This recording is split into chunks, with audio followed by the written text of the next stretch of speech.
Bakassi was a piece of land on the coast, full of fish and oil. The people who lived there spoke Nigerian languages, voted to Nigerian election, and called themselves Nigerians. For decades, Nigeria governed that land. Nigeria built roads there. Nigeria provided security there. Nigeria collected tax there. But in 2002, a court in the Hague called the International Court of Justice ruled that Bakassi legally belongs to Cameroon, not Nigeria. And the reason is almost impossible to accept once you hear it plainly. The court did not look at who actually lived there. It did not look at who was Nigerian. It looked at an old piece of paper from 1913, signed by Britain and Germany, the two colonial powers, I call them masters, who once controlled this region long before Nigeria or Cameroon even existed as countries. That old paper drew a line, and the court said, whatever that line says is what counts today. Nigeria fought back with a stronger argument. Nigerians said, forget the 1913 paper. Look at what actually happened for the past 40 years. Nigeria ran that land. Nigeria protected those people. That should count for something. The court said no. There is a legal rule called uti procederat juris.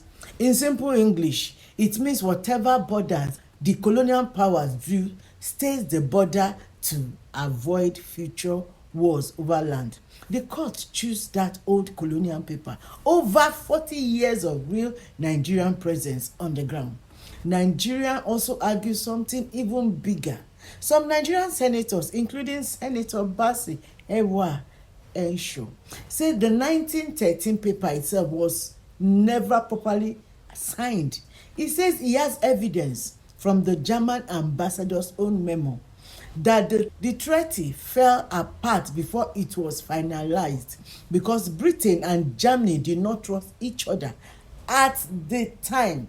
He also points out that in 1961, when nearby region voted on whether to join Nigeria or Cameroon, Bakassi was not even included in the talk in that vote because everyone at that time already treated it as a Nigerian land. None of that mattered in the end. The court ruled Bakassi went to Cameroon.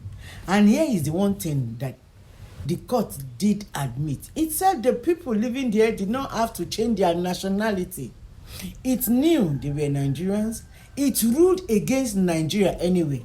So in 2006, President Olusegun Obasanjo signed the Green Tree Agreement with Cameroon to formally hand the land over.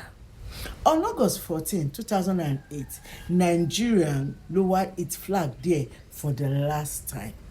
Here is what most Nigerians were not told. I'm going to lay it out to you plain now. Nigeria's own senator fought this. In real time, they did. On the floor of the National Assembly, Senator Enshaw, representing Cross River South, where Bakassi actually sits, moved 3 separate motions urging the federal government to pause and consult the National Assembly before handing over the territory. Senator Victor Udoma Egba co-sponsored those motions. None of them succeeded. And here is the detail that should stop you and get you angry at the way things are done in Nigeria. At the exact moment Nigeria handed over Bakassi, Cross River State had no substantive governor. Liye Imoke's election had just been notified by the Court of Appeal. Only an acting governor was in place. Udoma Egba stood on the Senate floor and asked the federal government to wait, to slow down, to let the state have a properly elected governor with full constitutional authority before a decision this large was finalized. Nobody waited. Cross River lost its coastline that day. And under Nigerian law, a state with no coastline cannot claim offshore oil wells. I understand that when it comes to things that has to do with countries, and not state. The state does not really have a say in this matter. So Obasanjo was acting as the president representing Nigeria and not representing Cross River. So his decision was on that basis. That single technicality set up everything that came next. In August 2008, the National Boundary Commission and the Revenue Mobilization and Allocation and Fiscal Commission held a retreat in Kano. At that retreat, 76 oil wells that had belonged to Cross River were redrawn onto the map as Akwa Ibom. Cross River State says it was excluded from that retreat despite having no prior boundary dispute with Akwa Ibom at the time. Nobody from Akwa Ibom, RMFFC, or the National Boundary Commission itself has ever gone on record to directly confirm or deny that claim. The silence has lasted 18 years. Understand what actually happened here. The Supreme Court's 2012 ruling did not review or endorse that Kano retreat. It ruled on geography alone. Cross River no longer touches the Atlantic Ocean and therefore cannot be a littoral state. The retreat that drew the new boundary and the court case that followed are two different things. One was a closed-door meeting nobody outside it can fully account for. The other was a court answering a narrower question about coastline. Now, look at what Cross River actually received in exchange for all of this. In September 2008, federal authorities allocated about 2 billion naira to build resettlement housing. Only about 300 houses were built for a returning population that reached roughly 3,000 households. Families were squeezed, several to a room. By the time newly built apartments in Ekwiri, Ikan were finally completed years later, they sat empty, never allocated to the returnees they were built for. A separate 500 million naira was paid to Cross River. That is what a coastline and 76 oil wells were exchanged for. That amount Akwa Ibom paid. In 2026, a federal interagency technical committee spent months re-verifying oil wells, coordinates across the entire country.